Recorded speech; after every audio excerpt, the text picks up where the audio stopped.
What's going on with you, champ? You getting flooded? What's going on? No, honestly.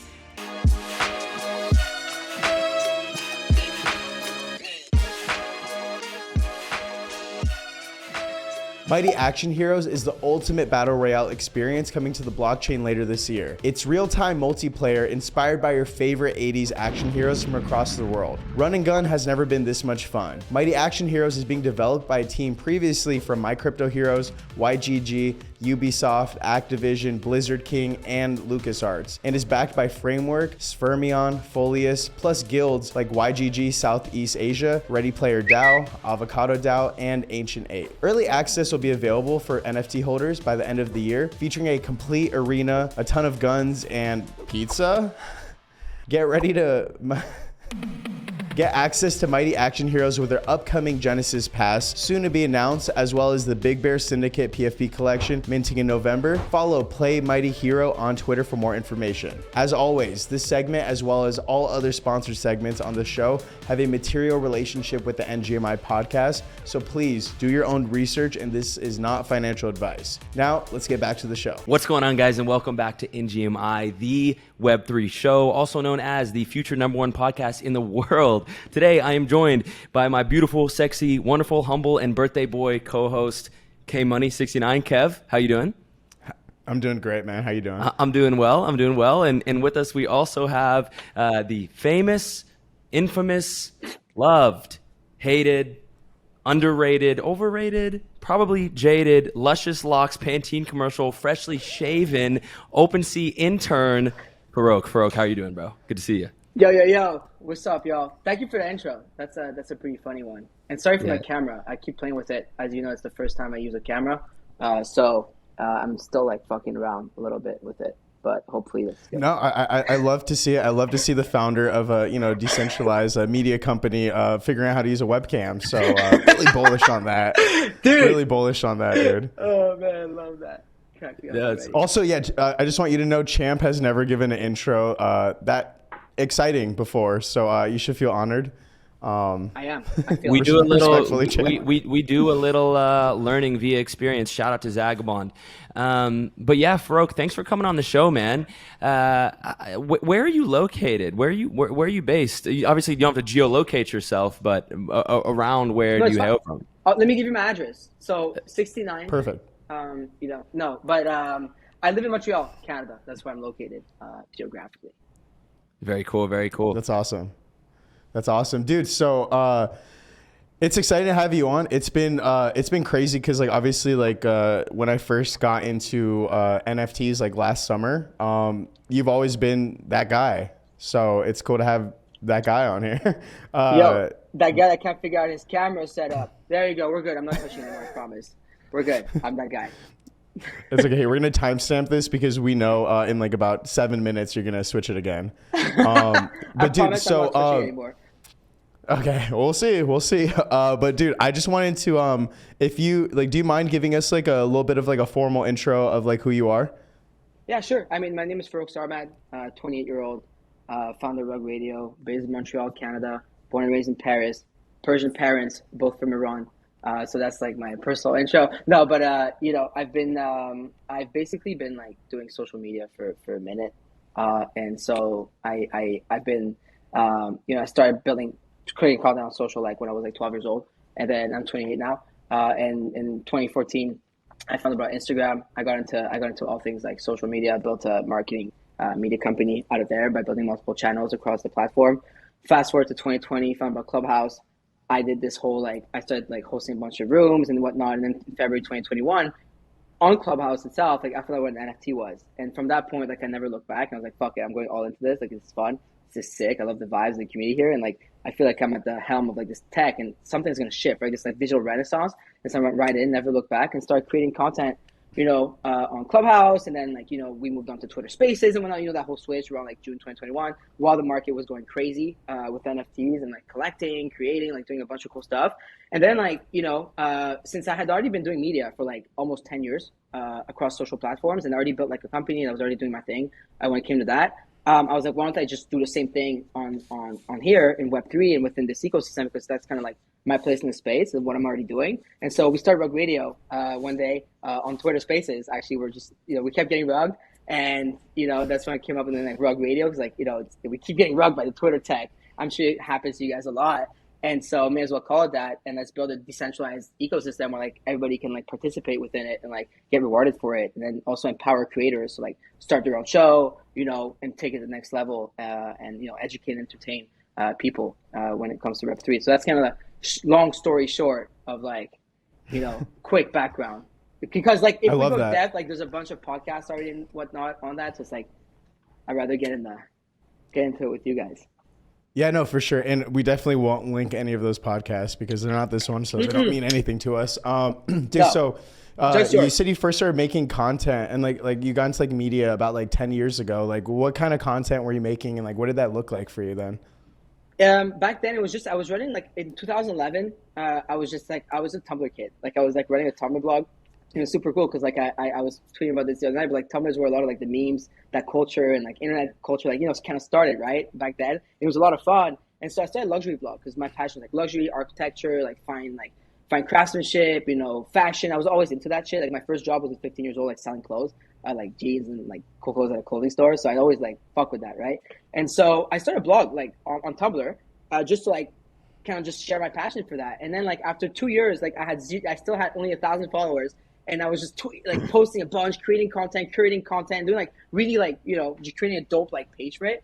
And then like all that unpaid, right? Just like pushing content out. And then the last year I was like, yo, like I think I can go big with this. Like I can like actually build a platform out of it and like use my voice to like, I don't know, like change things around me. Cause I was always wanted to like talk about like things I care for, right? Like use your platform to raise awareness about many things, right? I see you do it, game on and everything. So, and I do the same. And so within a year, like I became one of the biggest like Tumblr blogs when it came to like the luxury niche.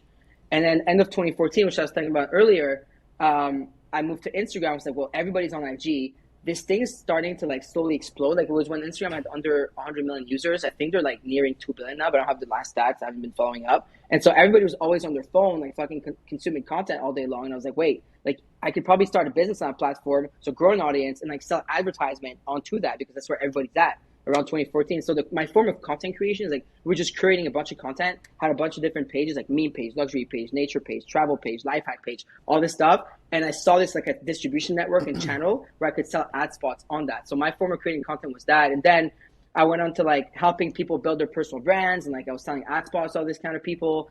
That's how I met the likes of Gary Vee and all that crew. And then I started building my own personal brand. So my Instagram and all that stuff. And then like the whole NFT side of things happened. So for me, creating content was always that. And then with NFT, Clubhouse happened, creating content became hosting shows, mostly live social audio. Cause like guys like this, and I'm sure you know that, but like this voice is the most powerful tool you have in my opinion. And like when I saw the power of live social audio, like it's not recorded, it's not this like live, it's there. It's so powerful, I got hooked. And like I've been hosting Clubhouse or Spaces almost every day since December 28th, 2020. So it was like, I just got hooked into that. Like, that's my form of content creation now. Do you ever get tired of it?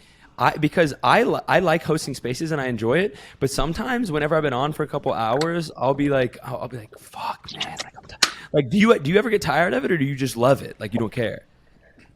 I love it. Like, I actually don't really care. I actually think I'm not creating enough, and I'll create more. Like, I'm hosting like 5 to 8 spaces a week. Even right now, still at the space, and with all the work we have, the morning show, right? Every day from 10:30 to 12, the GM NFT show. And then on Thursdays, I added a show. I'm going to add a show on Saturdays, and I'm going to do a couple more. But you know what? Like, there was a point where there would be times where I would be burnt. Like, back when I was doing Clubhouse, I was grinding. I know you've been through that phase, both of you, like, where you just had to overgrind, but you had to do it because it was your time. Like, it was now or never. Like, you either push, even now, like, it's still like you have to push through, or you're going to miss that chance. And so that's how it was for me on Clubhouse. And so I had to be there. I was fucking on there like 12 hours a day talking. And yeah, like I would get burned like on the 3rd Clubhouse room of the day, on the 4th Clubhouse room of the day. Like there's a point where there was fatigue and I was exhausted, and my voice, my throat, my vocal cords, I actually had to like start training them and fucking like drink. I'm on that tea diet like crazy, right? And you guys know that with the honey, right? And so, but like, you know what? Now, no, I don't get burnt from it because it's like at a certain cadence. You have the morning show. This is how we do it. It's almost like it's like going to the gym. Like it's a habit. It's like eating good. It's like going doing something to do recurrently, you know. And it's my passion. Like every day, I just love waking up and talking about the space. So like, what else is there to talk about? Like, you know what I mean? Yeah, no, I'm that guy. no, like, and it's all about like making that like routine. You know what I mean? Because like that's where, like at least like in my journey, that's kind of like where I'm trying to like navigate things. Because like, dude, like when I started making content, like I think like end of February, beginning of March of this year, those like first 3 months, like I even told myself I was like, this is like my moment. Like I need to just like show up and like just do this every single day and like go on that grind every single day. And like that's how I went from like 0 to like 100,000 followers in like just a few months. But it was like I knew that like I saw like not to be ironic, but I saw like a gap that needed to be bridged, and I was like, dude, you like bridged the gap. Dude, I know, and I was like, if I don't do this, like someone else will, and like I was just like, and I don't think anyone else has like the experience with like content creation and like stand-up comedy and like understands Web3. Like I had this like intersection of things that like made me kind of unique, and so I saw the opportunity, I went for it, as one shot, one opportunity to seize the, like I'm not gonna get into Eminem because I don't want to get a copyright strike, but I get that. And so I love seeing the fact that like obviously you're still passionate about it and you're still consistent because you're able to kind of create that schedule. And I'm only having this conversation just so I can figure out how the fuck to have a better schedule for myself.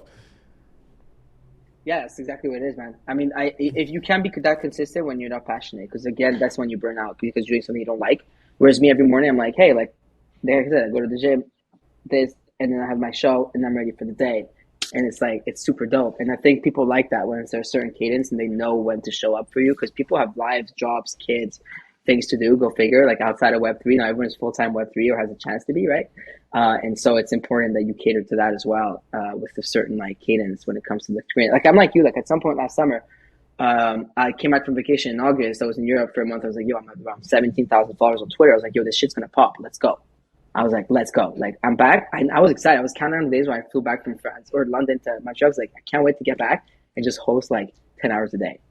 And I was excited for it. And then, a year later, it's like I had like 300,000 followers.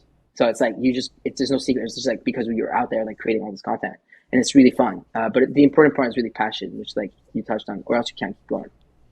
100%. No, for sure. 100%. For sure. It's really cool to hear you talk about that, Farokhs, because I think that you, myself, Kev, and almost everybody in our space, or I think most sort of content creation spaces, have gone through and to a degree sort of stay in that phase or some version of that phase forever, right? Because it's a highly competitive thing whenever the only barrier to entry is having Twitter downloaded on a phone or having a laptop, right? It's you versus yourself in a way, and I see new content creators doing the same thing, right? And that's what I was going to ask you is, like, are you paying attention to some of these new guys that are really like space warriors, right? Like Alexander and all these guys. And what do you think about the content those guys are creating? Listen, like the people who become irrelevant. So here's the thing. A lot of people can be a one-hit wonder and that one viral hit. Very few people manage to remain relevant over the years. And over the 8 years that I was building a platform on Instagram, I went from 0 to 10 million followers with $200 to my name in 24 months. And I built a business out of that. And because I was fucking consistent. Dude, you couldn't log in and out of Instagram accounts back then. It wasn't the tool. You could only run one Instagram page. In terms of service, you couldn't even only own one page, FYI. And they changed that eventually. And I was running out of a broken iPhone 5 because I couldn't afford a new phone. 6 accounts, posting 10 times a day per account, so 60 times per day, while sending 100 to 200 cold emails per day using my iPhone 5 because my MacBook was fried and I couldn't afford a new one. That was the difference between me and other people. And this space is the same thing in the whole content space. That's what it's all about. It's about the people who are actually going to remain relevant. It's people who are going to be able to maintain consistency over the longest period of time, but also put their grind to deliver quality content. Right? It's going to lose people. But then once you achieve that, the other side to remain relevant is actually paying attention to what's going on, what's being created, the way it's being consumed, the way people want to participate within your content creation, and give props where it's due. Like, how it's always like, oh, like even in music, when it's like, oh, the OG's like, oh, look down on people, oh, look at this new guy on the blog. No, like K-Money, I see him come around, I fuck with his videos early on. I'm like, yo, I'm gonna retweet this shit. This is funny as shit. Like you used to post, remember when you posted yesterday, like, yo, I used to reply guy under these whatever influencers like page, and I found 2 of your tweets where you were replying on my tweets, like, but there's a reason why you're there now. And so people forget that. And I think it's important to remind us. I love that you posted that. But like, it's also on the people that are bigger to give others a platform, which is why we started Rug Radio. I was like, I can't just be Faroukh, the guy with all the followers, the show. No, why don't we create a network of shows and empower creators to come up? Because I can't do all the onboarding on my own, the educating, the entertainment. I think a lot of people need to work together. So like Pio, like I'll call him up on the let's social space to get together. Alex, let's social space. Thread guy, let's do this. You guys, let's like I think it's important to like, you know, that we elevate each other as creators, or else you're gonna get like as someone with a bigger audience or whatever, like you're gonna get left in the dust. Like there's a reason I like to think why I tend to stay relevant for a long period of time, whether people like me or not. I'm here. So eventually you're either gonna have to like join us or like ignore it. You can't even hate on it at the end of the day because we're gonna be here like creating. And you guys are the same, I feel. And so it's like you gotta like be able to like adapt and change quick, but also stay true to yourself at the same time. No, I 100% agree. And like that was like one of the things that like really made me admire you was like, obviously I did start off as like the reply guy because like no one was like watching my videos. So I had to like try to get them seen. And I remember like early on, like obviously like, you know, you retweet a couple of my things, you like engage with me and you really just like created an environment that like empowered up and coming like smaller creators. And I think you're still doing like a great job at doing that today. And it's really refreshing to kind of see that because in like the stand-up comedy world, like it's not really always like that because it's like if someone's popping, the mindset that like a lot of other comedians have is just like, oh, well, if he's getting stage time, that's taking away from my stage time. So it's like very like kind of like me and like competitive and like you've That's never stupid. really had that energy. So it's it is cool to see. I did have a question though. So you obviously are like extremely consistent and you show up every single day. And I can't even imagine like how many like, you know, like GM NFT Twitter spaces you've done already. But I was going to ask you like, how do you show up every single day and still take all of the heat and all of the shit that you take? Because respectfully, my man, you get dunked on all the time, like more than more than most people I see. And so like me, bro, like I've even had to like I even called you like I think a month ago and asked you for advice because like I was just getting like just reamed on the timeline and it was just, like really fucking with my mental health. So I was just like, bro, like you got to give me some alpha. Well, the thing on that, like, I think it used to happen much more before. Like, it's been a long time. Like, this is like, I feel like it's kind of stepped away, and that's because like I'm much more focused on just building what we're building, and like fuck them. Like, you know, like I was saying earlier, at some point, like I'm doing my thing, and like you're gonna have to either get out of the way or like join us or like just ignore it because like you're not gonna be able to say anything like negative towards what we're trying to do because we're actually trying to help and like trying to build something cool. Like, you know, at some point it's like, well, you know, and so a lot of the times like with this stuff, like, and I remember you called me and that's what I told you is like the best way to deal with it is actually not to deal with it because the times I hit it head on and actually dealt with it, like, it's the times I regret it the most. And it's like, dude, like, there's always going to be people replying. There's always going to be people trying to say negative things. There's always going to be people trying to come down at you. And that's usually most of the time it's a projection of their own like issues and problems. And at the end of the day, like there's always going to be people that have an opinion on you. And so like out of 8 billion people in the world, what, we're supposed to get along with everyone? No, like fuck it. Like someone's not gonna like the way you create your content. A lot of people will like come and say, yo, that K Money guy, this and that. Like you see, and like the bigger you get, the more it's gonna become. Like I have 320 something thousand followers. When you think about it, like even if it's 1% hater, that 1% number that are loud is bigger than when you have 10,000 followers, 5,000 followers, 50,000 followers that alone. And then when I'll have 1 million followers, it'll be the same thing. And we're gonna get there at some point. And so that's literally like you just gotta like accept it. I'm talking to a lot of large creators, bigger, like people have been doing this for a long time. And, you know, they all reach out to me like, listen, you just have to like roll with the punches and fucking go with it. You know, like there's like, if you know that you're good in your heart of hearts and you know you have good intentions, that you're doing something right and you have the right people that support you, then there's nothing that should stop you. You should only stop if actually like, you know, inside deep down that like you did something wrong and that the people are right. Like there's like, and you got to understand, like there's all the loud, like the haters and that minority will always be the loudest people. They'll always be the loudest people. So like I rather like approach that with like just like a conversation and just like be like, yo, like what's good, you know? Like I don't, you know, like at some point you gotta be bigger than that shit. Like that's what I told you, and those are, you can probably vouch for that. Like those are the same things I told you a few weeks ago. I was like, you're bigger than that stuff, and you're better than that stuff. So just focus on what you're doing best. No, for sure. And it was great advice too. And also I do think like that advice is like especially good because it's like the more that you do engage with like those things, you're just giving it like more exposure. So it's like it's just gonna get bigger. And then like other people who are just like trying to just troll you just for the sake of trolling you, they're like, oh, like this gets under his skin. So like now we like identified like a new way to like get a reaction from him. Yeah, man. Fuck, dude, that's awesome. I'm glad to see that, you know, obviously you're still doing your thing. You're still showing up every single day. Cause like most people wouldn't, like most people get like comfortable. Obviously I know like all three of us, like we've been in this space for a little bit, some more than others, but we've all seen people who, you know, were like these like big influencers or like project founders or whatever. And like they grew to a certain size or maybe they made a certain amount of money, but then they just got comfortable and then they just stopped showing up every day. A lot of people left. Like, a lot of people like, I'm left. sorry, like that's the conversation I have in the back end, not as much in the forefront, like in front, like, dude, like a lot of people are just gone. Like a lot of people got their, like people can say whatever the fuck they want. Like we're out here. Like in the worst time, like a lot of people literally over the summer, they went, it's like, see you after the summer, thank you, you know? And like, or when things are bad, you know? Dude, 100%. That's my thought process. Like, and the funny thing is, right, like I feel like somebody going out of their way rather to be like really upset at somebody who is just grinding, trying to create content that is designed to onboard people into Web3 and like make it a good, enjoyable place to be. Like it's just pointless, right? That's just a net negative activity. But because of that, or maybe not because of that, maybe just because people have like, you know, squirrel attention spans. I feel like we've very much seen you, like, I feel like I've seen you do like a whole character arc in the court of public opinion on Twitter. Dude. Like literally, I feel like I've seen you do the whole thing. Dude, I've been through everything, bro. Where Right. you probably know better than anybody, right?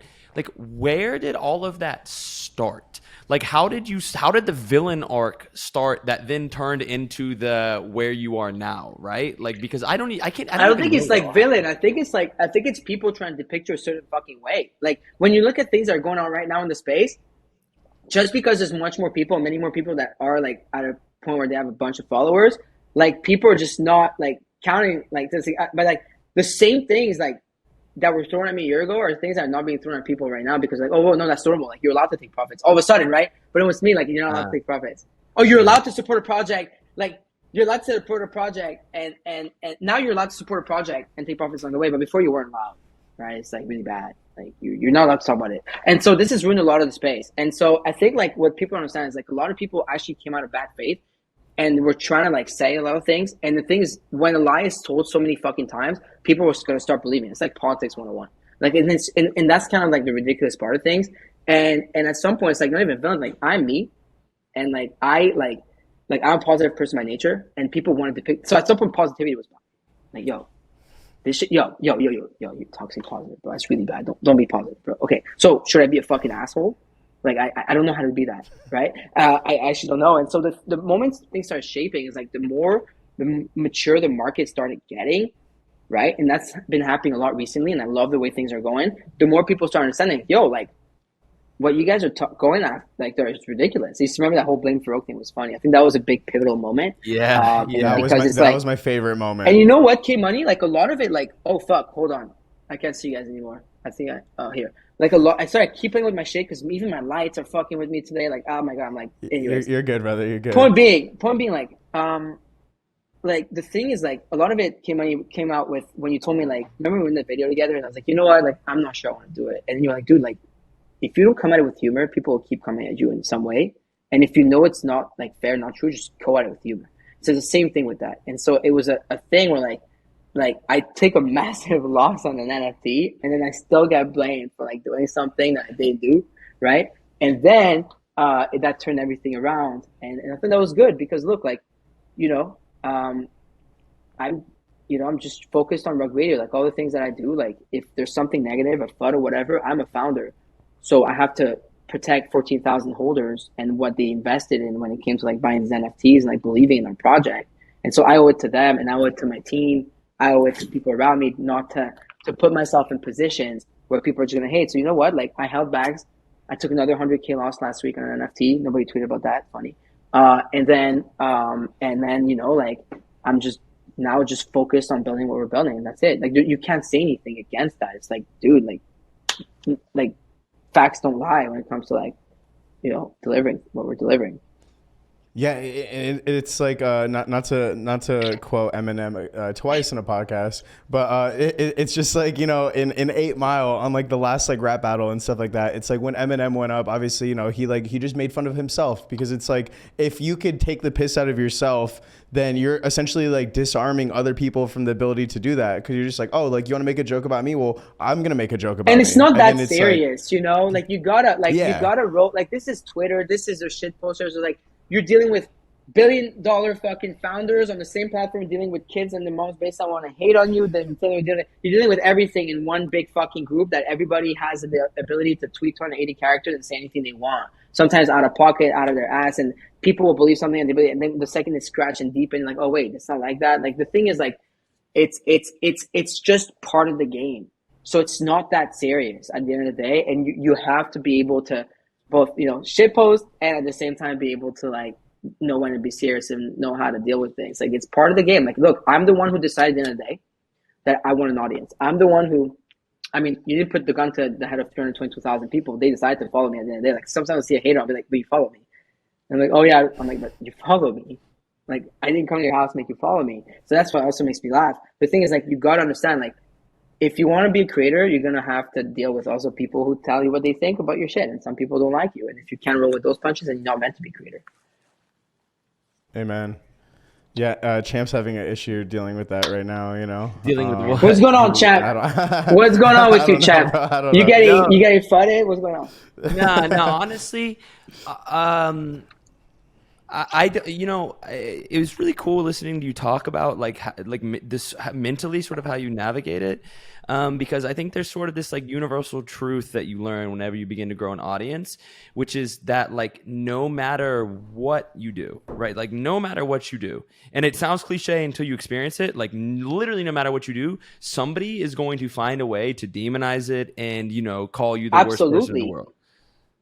Bro, when the other day, people found out that Rogue Radio was a business and it needs revenue to make money. And all of a sudden, this is bad. Wait, there was a bunch of people hating on undisclosed advertisement and tagging like all these things, but now they're hating on fully disclosed advertisement. So please, like, I need to know, like, that was making me laugh. That's why I think, like, dude, Champ, I know you, bro. I'm telling you, that Champ's winding up right now. That made me realize that it's not that serious on the Twitter feed, because motherfuckers don't know what the fuck they're talking about. People are just learning what a business is in this space for the most part. And what's crazy is that I laugh now because I'm like, dude, when the next wave of people that are going to be more educated, business people, etc., will come into the space and will literally get slumped over the loud people who all they do is hate. So like, we're not even like couple tens of thousands on Twitter tweeting at each other when they were going to be millions. So like, it's just like, dude, like, chat, I'm about to go. Hold up. You just evoked something that I love talking about this, bro. Let's go. Let's talk about it. Listen. I saw that thread and I was dying, because here's the thing. Here's how fucking NFT Twitter works, right? It's like, oh my God, undisclosed shills, like you better not, which by the way, undisclosed shills, like you're probably familiar with FTC guidelines. Yeah. Undisclosed shills, bad. Okay. So you disclose advertisements like every single influencer in every single stratosphere of business does. Right. And then it's like, they're getting paid. Like, yes, bro. Like you can spend the next 1,000 days grinding your NFT inspect rank with zero plan of how you're going to build a business atop your Web3 following. Good luck. And here's the shit. And I'm not saying that everyone's main goal should be to monetize their following. Actually, building a following without the intention of monetizing it is a great way to build good faith and build enough, of a platform that opportunities will come your way that will provide you all types of benefits. But look, here's the thing, bro. I tweeted about this the other day. Like, people don't understand this. Like, a cash grab is not determined by the amount of money. It's determined by the intention of the founder, of the owner. If we're talking NFT projects, right? Royalties have largely dried up. If you don't want your project to rug you, they have to generate revenue. Have you? It's the name of the game, That's bro. how a business works, bro. Monthly recurring It's a revenue business. is the number one principle of any business in the world. So it's like, In any what do you business want them to model. do, bro? Like, do you want them to just not like? Do you want them to just like? I don't get it. I'm sorry. It just makes no sense to me. I know. It's so silly. But a lot of it is just for attention. A lot of it is just for attention, and it's fine. But and again, like I was saying, that reverts back to the first point we were talking about. Like you have to just roll the punches. On the mental side, though, you have to be strong. Like I think it's important, and it's just like it's tough. Dude, there are times, but that thankfully, like, I feel like it's such a chapter behind me because it was like you remember the whole like Saudi stuff, the Cool Cat stuff. But it kept getting more and more ridiculous. The claims against me that people start realizing, like, wait, like. The fuck? And so the thing is, there's times like I was like, dude, like, you know what? Why am I doing this? Like, why would I spend 12 hours a day on this thing for this? Like, I was having like a lot of mental problems. Like, this was fucking me up. I was still showing up. Like, I'm not the type to go and stop. They're never gonna get me.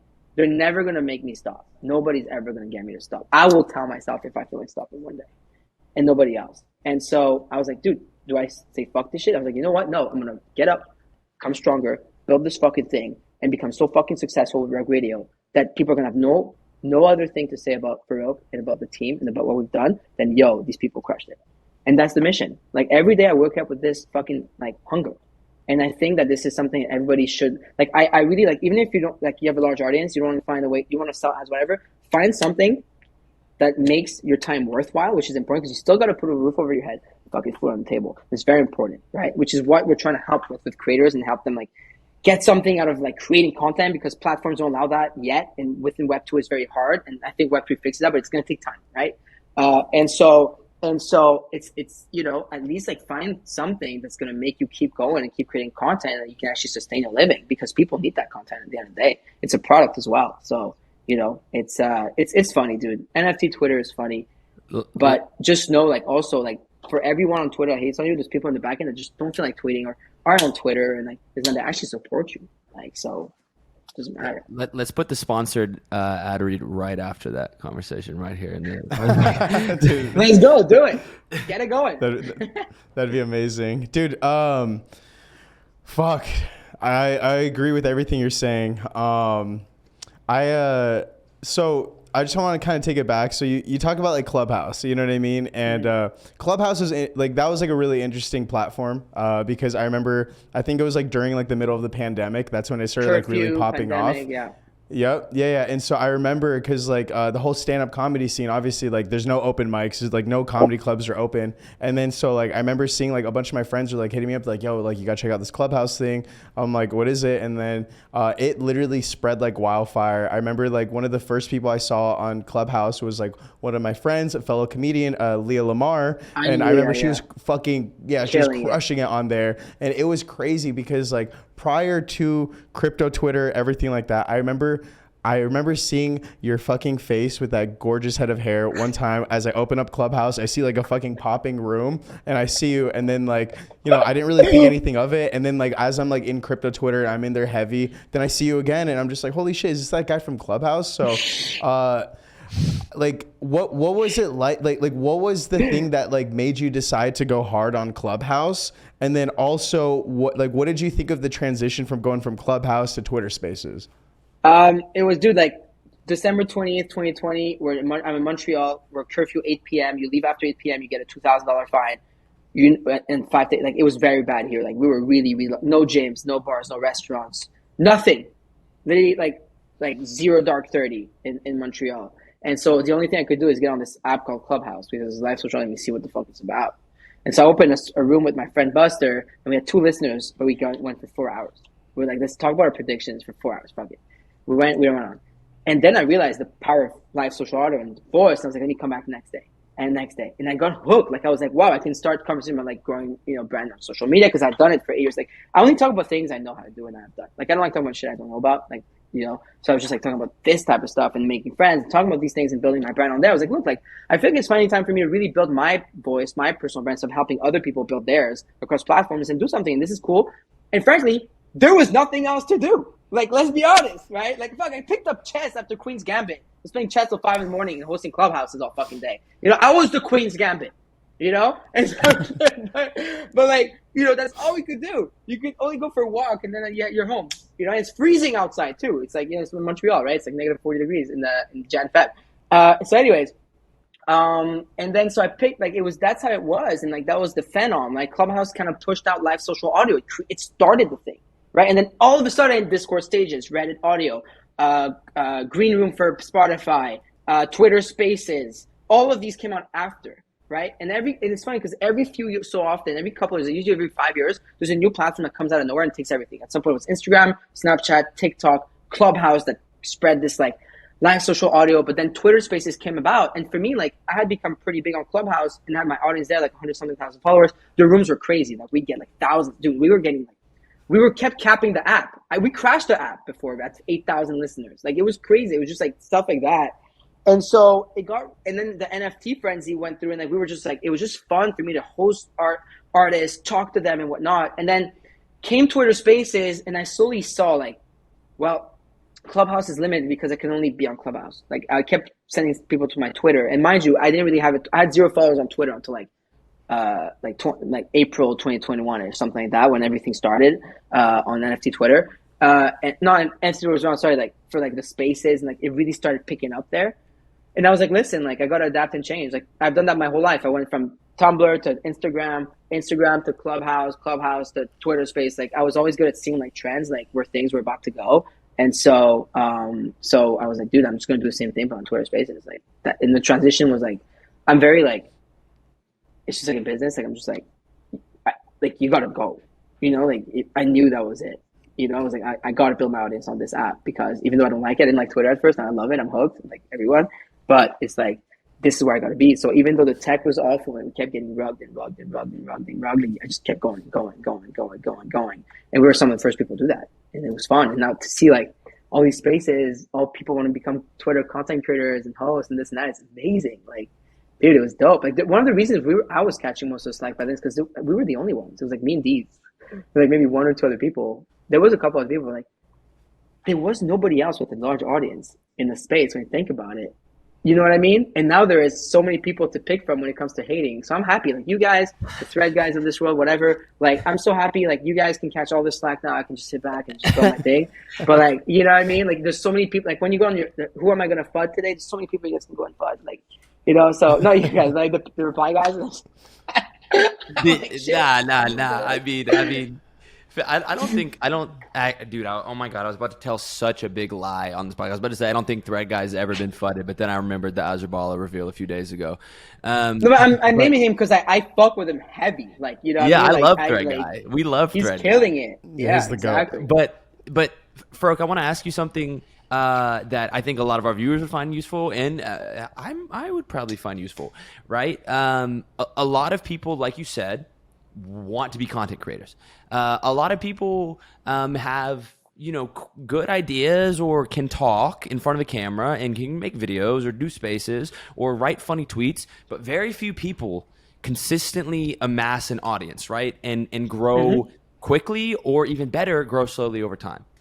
What advice do you have to anybody who is an aspiring content creator? And it can be any platform, because you've done it on like 20 apparently, right? So what high level advice can you give to somebody who is like, man, you know, I want to do this, I have good ideas, but nobody wants to follow me. Like, nobody wants to listen. Yeah. Actually, I have a lot of respect for these creators in this bear market when everything's dry, that even like are trying to push through and are not getting the attention they think they deserve.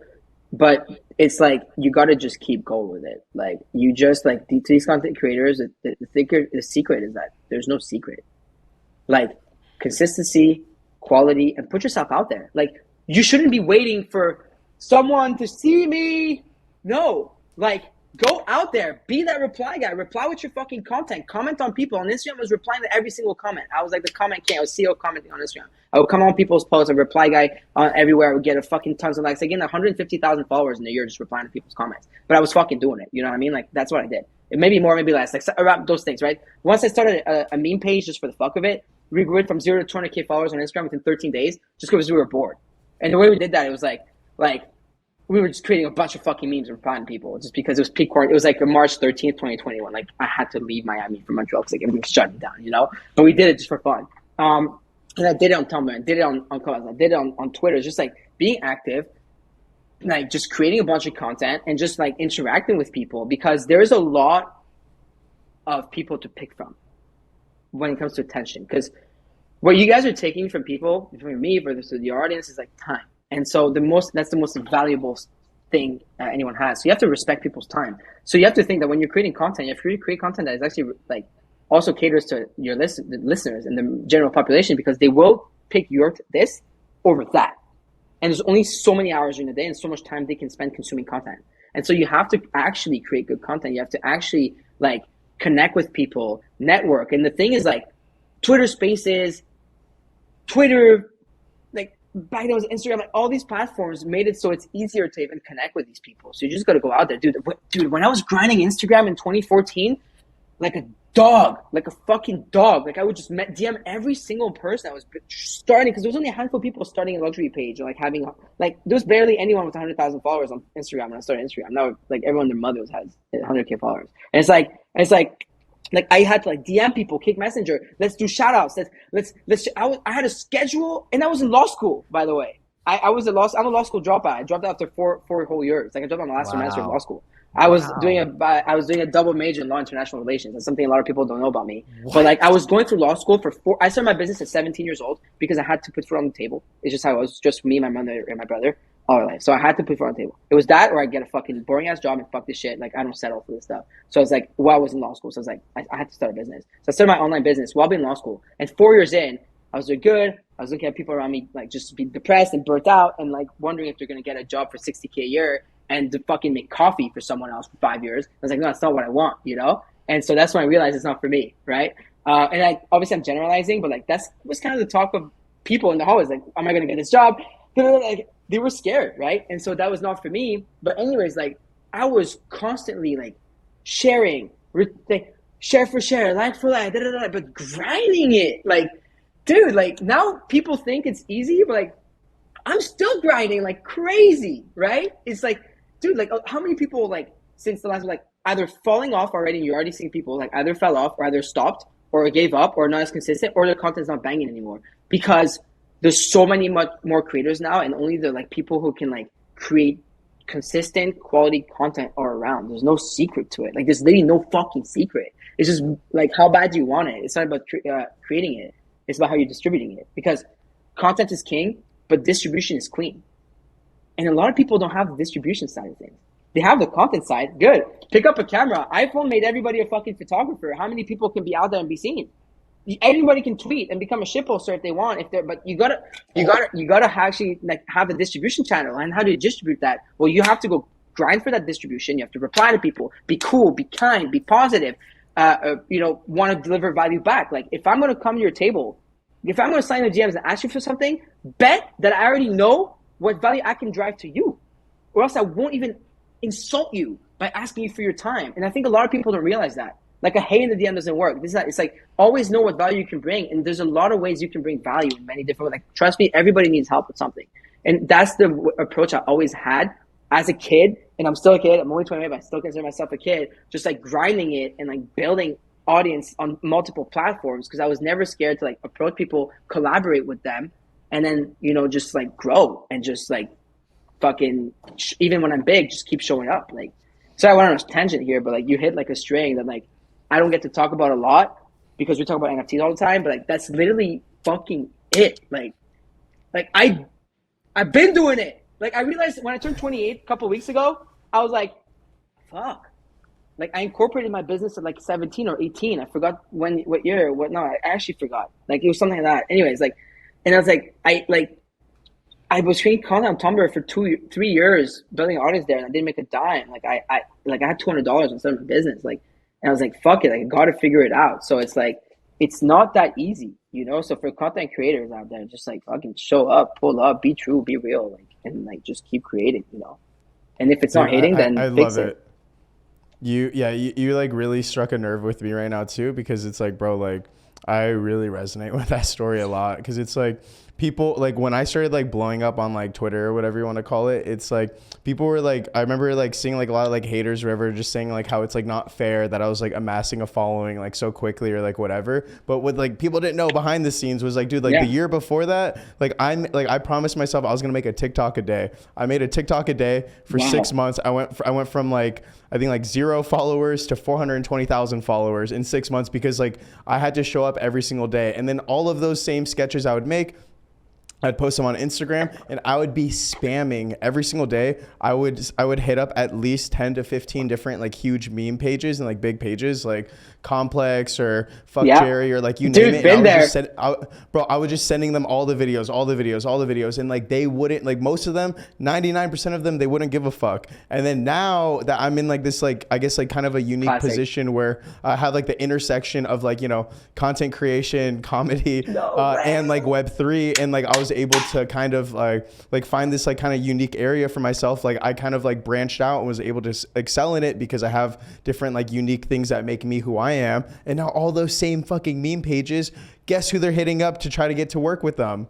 Yo boy. And guess what? I'm not gonna fucking work with any of them because I realized, oh, I could do this all like on, like not like on my own completely, but like at least like with a circle of people that like I fuck with, that we all have like the same values. Yeah, no, that's what it is. That's really what it is. And then like, you know, look, name of the game, right? Name of the game, man. Like, you know, you're gonna get underrated, you're gonna get overrated, you're gonna get jaded. Chap said. Yeah, but quality, consistent content. That's literally the only recipe for success. That's it. I think we've hit like the flow with the Gem NFT show in the morning, where like we talk about that a lot with Mando, and we were, like yesterday it hit us, and even today the show that we had this morning was like, honestly, fuck, it was really good, man. Like I just don't explain it any other way. I just really love it, and it's just like we've hit this point where it's like you hit a flow state, but it took like, we started the Gem NFT show in March, early, like, or Feb. So think about this, 5 days a week for the last what?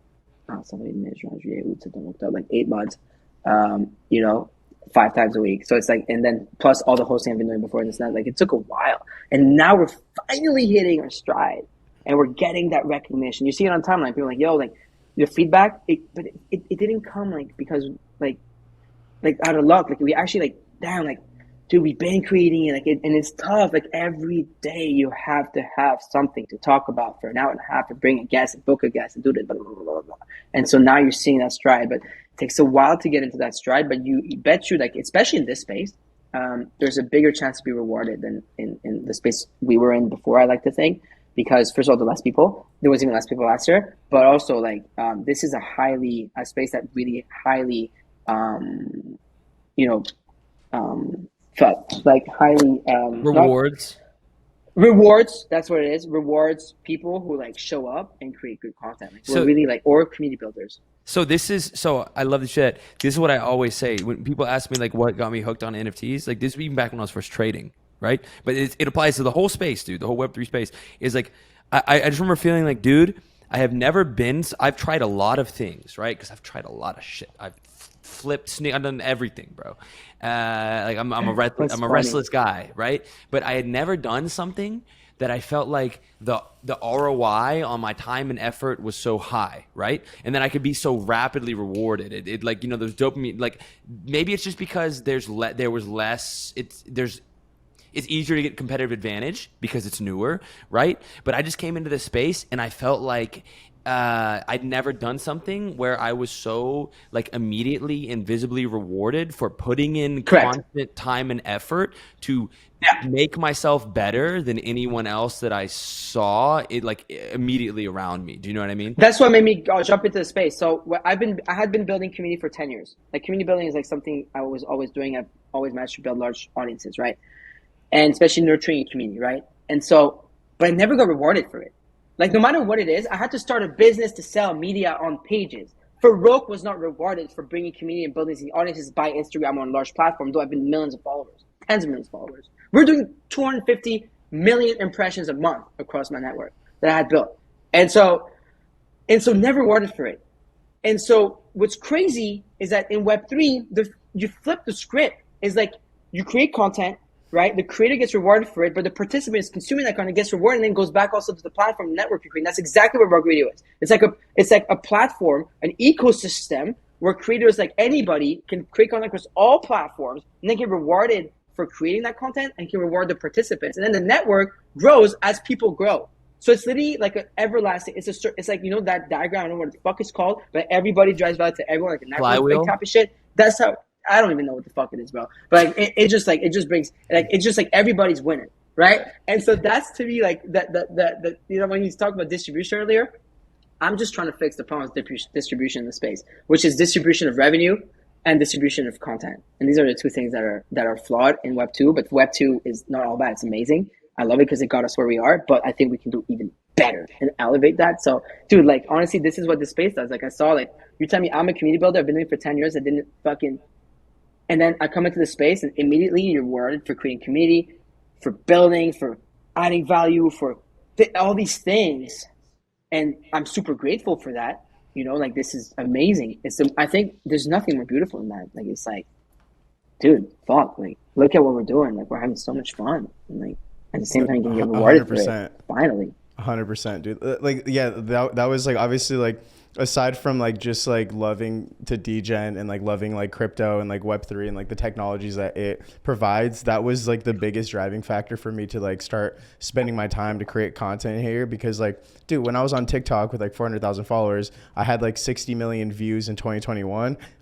TikTok paid me $2,700 for that. There you go. Not even enough to pay my rent, bro, in LA. I was making $0 from dude, Instagram for 8 years. And like, I'm not saying like, oh, like I came into Web3 and I made millions, because like I'm still trying to make money as we're talking. You guys please give me money. But the point is though, is that like I'm in an ecosystem now where I know, because it's art driven. So like I know artists and creators are like incentivized, they're respected, they're appreciated. It's not just like I'm just scrolling infinitely on like my scroll content on like TikTok, like, oh, no new video today, you're worthless to me. Like, it's just like there's no connection, there's no actual community like in these like kind of scroll content like that, versus like in like fucking, I never thought I'd be on Twitter, bro. Are you kidding me? Like, same. Dude, like 2 years ago, I would look at Twitter like, oh, that's where like old people go to yell at each other about politics. I hated it too. And then Twitter Spaces came in, and like first like crypto Twitter was a thing. I was like, okay, this is cool. Then Twitter Spaces came in, and I'm like, oh, this is like Clubhouse, and like that was the first time I've seen a platform like just completely copy and steal like a concept from another platform that I finally like supported. Because it's like, I remember when Instagram started doing videos, stories, I was like, oh, like, oh, they're trying to be Vine or whatever. Like, oh, they're doing stories, like, oh, they want to be Snapchat, like fuck Instagram. But then when Twitter did Spaces, I was like, this makes sense, because it's like you could go and like talk in real time with someone, like have like an authentic conversation, and then you could go share that content. You could go message them. You can go retweet it. You can go comment. Like, it's like it just makes so much more sense to just like kind of be in this platform where people can like express their ideas and they could share content and like share it's just like, it's really nuanced. And fuck, dude, I'm just hyped up now. I just want to go fucking film 100 videos. Dude, that's how I feel every time I like get in and start talking about this shit. Like, I'm just like, all right, what's next? You know, like, dude, it's fun.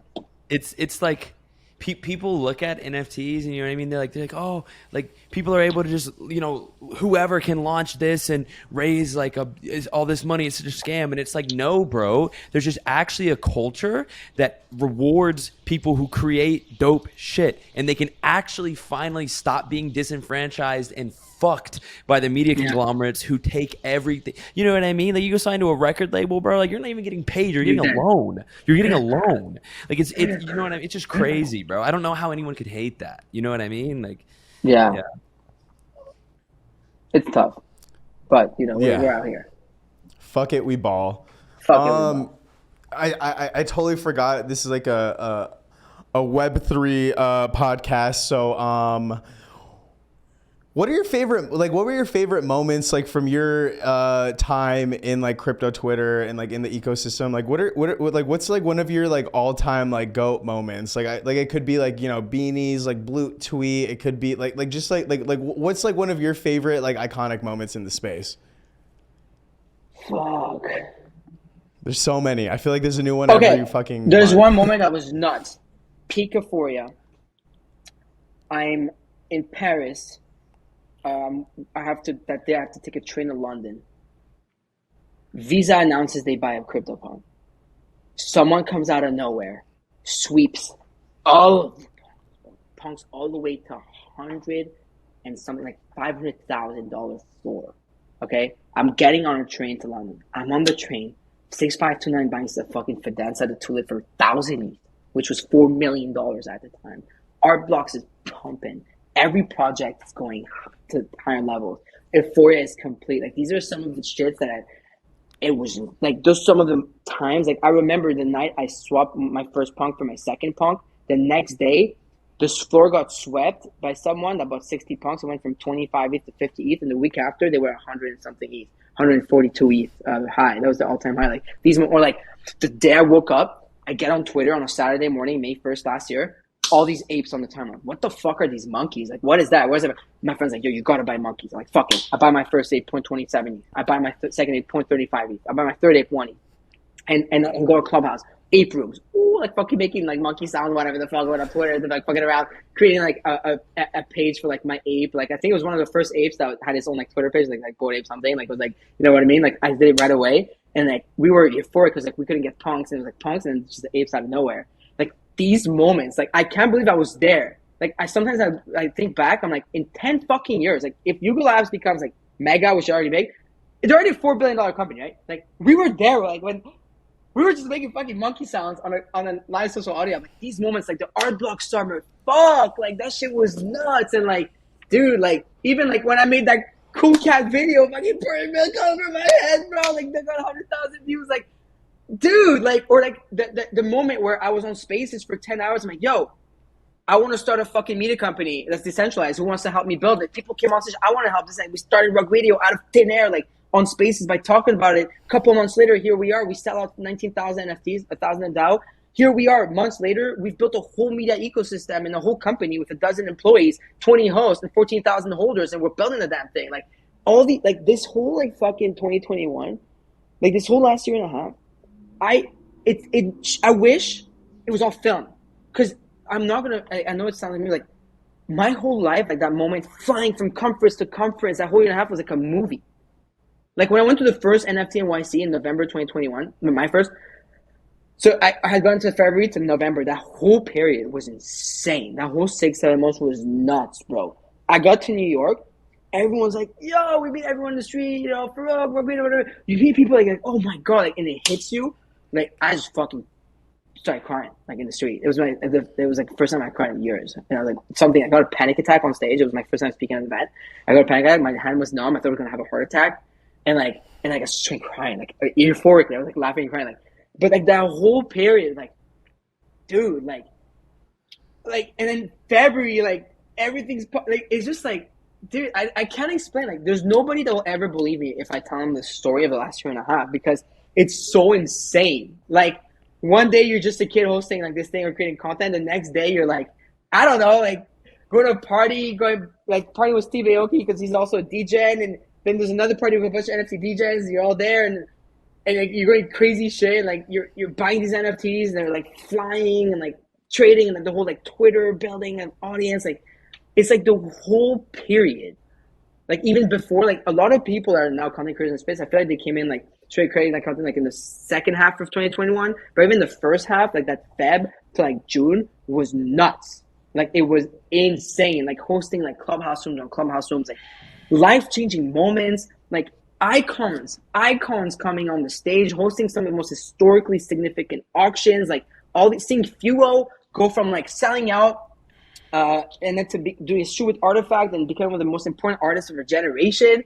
Like, just, it's insane what we've witnessed. Like, it's a digital renaissance. Like, being there when fucking Picasso was being made. Like, it's like being there when fucking Cos was being made, all these people, Basquiat was being with Warhol. Like, this is what it was. Like, the first half was like, I was like, wow, like, I'm sitting talking to these people who are literally going to be the biggest artists of our generation. We're talking about them in art history books in fucking 20, 30, 40, 50 years. And one day people are going to say, I wish I was alive at the same time as these people. I'm alive at the same time as these people. And it's sick, you know? So, like, when you ask me one favorite moment, that whole last fucking year and a half is a moment, bro. Like, and there's so many of them. Like, Shit is nuts, I bro. love that. I can't believe it's and real. honestly, yeah. I feel like I'd relate so much because like I feel like I relate to like a lot of those like same kind of feelings and experiences that you mentioned. Like the first time I went to like when I went to VCon this year, like that was like the first time like I was like what like, wait, what, like people want to take photos with me, you know what I mean, like people want to like meet me and stuff. Then like getting able to like obviously I So got to much like meet you love. there. We're So in like much we're in love. like Steve Aoki's like green room. I'm hanging out with like Banks and Betty and like all these people, and it was like So really funny. euphoric. And like dude, like that's like the beautiful thing though, is that like yeah, we are in a bear market, but like the people that are like watching this podcast, the people that are like participating in it today, that same sense of like euphoria that you got to experience in like this whole past year, like that's gonna come again, you know what I mean? And so like I'm just Yeah. fucking like hearing you talk about that, bro, like my heart's racing right now. I Dude, just but at can't the wait same for time, obviously like just like everything to start going back up and like just kind of like like feel those feelings like at least for at the a same little bit time, before at the everything same goes to time, shit at again. the same time, though, at the same time, it was not all great because I was at my Of course. lowest in terms of health, like physical. So, but now I'm like really good, like I'm like on it, whatever. Like, but like it was like, bro, like we were beating our bodies, our beating our minds, our beating our mental health, our beating our physical health. Like it was fucked. And I feel like there's something about this bear market that has humbled us a lot, humbled me a lot. I've learned a lot. I've become a better like person, operator, founder, like everything because like I can now like I feel like it's like helping level up and become better at what I am and who I am. And like I think this is something that people should really not take for granted. Like markets like this really make you. And right now, like I fuck with everybody who's around, but not just around to be around, like around to actually like add value. Because like whenever, and I'm that's the people and teams I invest in because I still DJ, I still buy NFTs, I still invest in companies and whatnot. Like those are the people like I'm bullish on because those are the people that are going to be like around like in the next run as well. And they're going to do better because they're going to look back and be like, oh, who was around like last summer and they said, oh, look at what they built. Like, oh wait, like hey, look, like we're Rug Radio, we've done all of this during the bear. What's up? I'm like, oh shit. You know what I mean? You can be like, hey, I'm K Money. Like, here's everything I've done in the last 8 months. Like, while people were like sleeping on the space. So it's it's a good time to get ahead. Get the fuck ahead too, like by a lot. Crazy. God, yeah. Man. Yeah, listening to you tell those stories, I just remember it's like a sensation, bro. And like that I just remember that time but the really cool thing that you said is you use the word like humbled, right? And I'll tell you, dude, straight up, like I have learned way more during these months than I learned during bull market euphoria about how to run a business, how to be a content creator, and what it really means to like earn your share, right? Because driving a profitable business in the NFT bull market is like, you know what I mean? Like, but being here and building something that actually fucking works and content that people care about, not just because everyone's bags are pumping, do you know what I mean, is an extraordinarily humbling experience. It's cool to hear you say that. And it changes your perspective. Do you know what I mean? Like it just totally changes the way that you look at this space. And I think you're right. I think the people who have been here, who have been working, are going to have like a different level of respect, and we're going to be the OGs, right? And like we're going to be the one. Like when I came in, there were people that were there before me. I remember looking at them and being like, "Oh man, like it must have been so boring before all of this happened. Like how are they here?" And now that'll be us, right? So I appreciate that. Yeah, I appreciate that perspective, man. And it's also, it's just crazy to hear you talk about, like, I feel like we all have so many parallels, right? That we're here to experience, like, what may be a once in a lifetime thing. I don't know, right? It's crazy. But before we go, I'm sorry for rambling. I got excited. I want to ask you one more thing on that note about, once in a lifetime experience, right? You are obviously committed to building in the NFT space, right? And which tells me that you anticipate that things will be way bigger than they are now, right? And that we will see big waves of people back into the space. I want to know, like, in your mind, how do you see the next 1, 2, 5, 10 years playing out for the NFT space? Yeah, like obviously, like the reason why I'm building the space because I'm obviously bullish on the long term and the tech behind it. Like a lot of people forget, like you think NFT, so like gambling side of it, but like they don't think that it's actually technology. So it's actually really stupid to generalize NFTs into one pocket because there's so many NFTs. That's why you see me tweet all the time, like different type of NFTs, because I'm just like, literally NFTs, like, there's all these things. And so, but it's there's obviously like you hear me say it every morning on the show, but it's like I do believe, we're genuinely think from the heart of my heart, that we're early, that we're very early. We have not hit mass adoption at all. Now you're seeing all these companies trying to get in, like Starbucks and Disney and all these companies, Apple and all this stuff, but like we haven't hit the tip of the iceberg because some people still think that NFTs are a scam. And also, like, you can see in the terms of like traders and whatnot, it's in the hundreds of thousands or tens of thousands versus like being in the millions. And so we haven't hit critical mass market yet. And so to me, like, if you tell me what the space looks like in the next 1, 2, 5, 10 years, like it's going to grow so big that at some point, like, a lot of the things that people use every day is going to be on the blockchain without necessarily knowing that you're using the blockchain. And the tools that are going to be able to power that are tools that we are all trying to build now, And so me, I'm focused on media. I'm focused on distribution of content, distribution of revenue, in order to share, like, to build something that's going to help, in my opinion, bring a twist to media and media companies in Web3. That's going to be more transparent and to be able to, empower creators and participants more. And then everybody else is also trying to solve their own problems. There's going to be multiple companies that come out of that, and people that are going to be able to, build solutions for the future. So, dude, I'm just fucking bullish on the whole space, man. Like, I'm just like, everything gets me going. Like, dude, the fucking bull market is back, bro. Let's Whether go. Or like, not, it is actually back. The vibes are back, and I'm here for it. Dude, the vibes have I'm always fucking been here for here. it. People can come and go. Like, people can get tribal and whatnot, but the vibes will always be immaculate on this side of Twitter. You know what I mean? Like, you just gotta, like, there's gonna be a point in time. Look, I'm not a crypto expert. I'm not a market expert. Like, it comes in cycles. Like, I've learned a lot. I've listened to people a lot enough at this stage to educate myself to know, like, market works in cycles. So things will get better at some point. Like, there's a macro, global, like, collapse happening right now. There's a lot of things are not great, right? You got to understand that, especially if you're in crypto and NFT space, because NFTs are tucked to the crypto, right? And like, you got to understand that, and things will get better at some point, but you just got to keep going at it, and you're gonna get, reap the rewards that we've been talking about for the last hour.